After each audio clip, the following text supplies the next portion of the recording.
What's going on, TSG? Let's spin this thing around the league. We're going to start this one out in Detroit. And of course, we're talking about Megatron. Calvin Johnson, CJ Jr. is out for the season. It was a big blow to Coach Rio. As you see, he was out for 22 weeks. Done for the season. We wish Calvin Johnson a speedy recovery. But when we talked to Coach Rio about this injury, he said one thing. He said, I have players on my team who can step up. That player last week, or this week against the Minnesota Vikings, was none other than Golden Tate. As you see, Golden Tate had a huge game with 3 touchdowns and over 200 yards receiving against division rival Coach Killer and the Minnesota Vikings. If you go back and look at Golden Tate's stats from earlier in the season, you can see he only had 8 catches before this game, so it was huge that he stepped up the way he did and led Detroit. Coach Rio said he's going to be alright. He said he's going to miss Calvin, but players can step up and they will get the job done.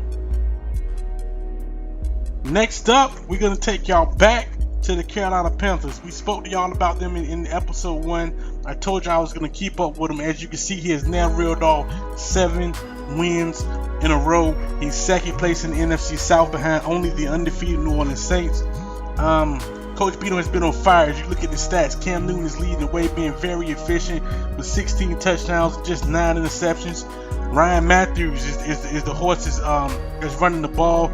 As you can see, he's only averaging 3.4 yards a carry, but they don't give up on the run. They run the ball, playing very, very efficient football in Carolina. Wide receiver Kelvin Benjamin is stepped up to be the number 1 that Cam Newton needs, followed by Greg Olsen, the tight end. And the defense is actually led by Thomas DeCow with his 7 picks. Of course, you got Luke Kuechly, and Charles Johnson has 4 sacks. We're going to keep y'all posted on the Panthers. A big blockbuster trade about a month ago in the season has resulted in the Raiders offense finally clicking as Sexy Dez is back in TSG. The Raiders traded Navarro Bowman, a first-round pick, to the Cowboys to bring in Dez Bryant. The thought behind the trade was that the Raiders felt like they needed some offense in the AFC playoffs, mainly against the New England Patriots. As you can see here, Dez has been producing as he's an MVP candidate, Offensive Player of the Year candidate so early in the season.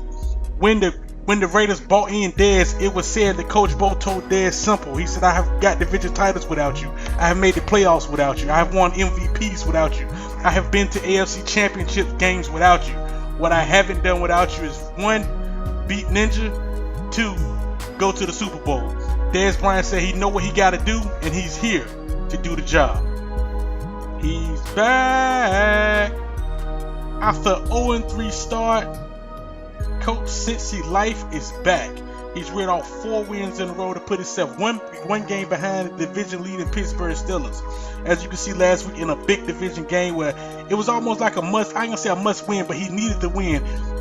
Cincinnati beat Pittsburgh pretty bad. I think the score was 42-13. And you see Giovanni Bernard taking one to the outside, is taking it to the house. Coach Cincy, everybody was getting on him about his 0-3 start, and he simply said, hey man, relax man, I'm who I say I am. I am the king of the AFC North.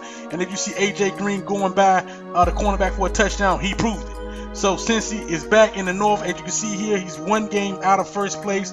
He's behind the Browns, who are playing real well, and the Steelers right now. It's a long season to go, but Cincy said this division is his. He don't have nothing to worry about. He is focusing on getting the first round bye, because winning the division is a foregone conclusion. We're going to end this episode with Record Watch. I don't know how many times I'm going to have to tell y'all, but y'all constantly keep throwing to these guys' direction. Stay away from them. As you can see, the leader has, I think there's 14 interceptions in a season. Is the NFL record. The record has stood for a long time, but 2 players is on the verge of shattering that record, and that's Patrick Willis of the San Francisco 49ers and Darrelle Revis of the New England Patriots. Since my last episode, Revis has 2 picks in 2 games.